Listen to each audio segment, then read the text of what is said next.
Question number 16.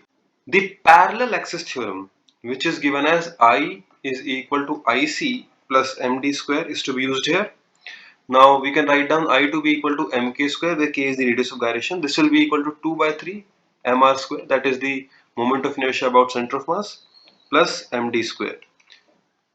The student, this is given as to be equal to mr square, as the radius of gyration is r. From this we can find out that d will be equal to r by root 3. And hence for this question the correct answer is option number 4. Now moving on to the question number 17. In question 17, a particle is moving along the line y is equal to 4x and the speed is also given, that is 10 meter per second. The mass of the particle is 2 kg and the angular momentum about 1,4 is to be calculated.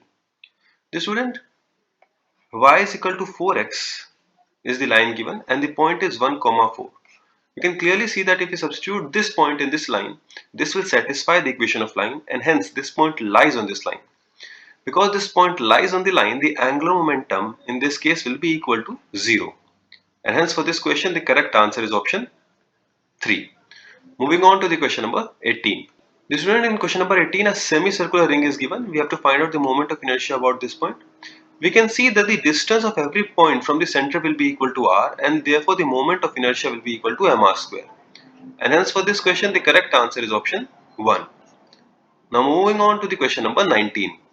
Now let us solve the question number 19. Dear student, the equation of motion that can be used here is omega square is equal to omega naught square minus 2 alpha theta. We must also know that omega is equal to v by r. Here omega naught is given as 54 into 5 by 18, that is v into meter per second, divided by the radius, that is 10 into 10 to the minus 2. That will be 150 radian per second. Now let us substitute this in the first equation, and putting omega is 0, we can find out the value of alpha to be equal to omega naught square by 2 theta. Theta here, dear student, is given as 10 rotations, or 10 into 2 pi.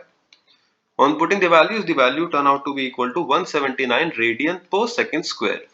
Meaning for this question the correct answer is option number 4. Moving on to the question number 20. In question 20, a faulty balance is given and the data is given that an object weighs W1 when placed in one pan and W2 when placed in another pan. We have to find out the weight W of the object. The student, in this case, in the first case, WL1 will be equal to W1L2, and the second case WL2 will be equal to W2L1. We can divide them and see that W by W2 will be equal to W1 by W, or W will be equal to root of W1 W2. And hence for this question the correct answer is option 4. Moving on to the question number 21.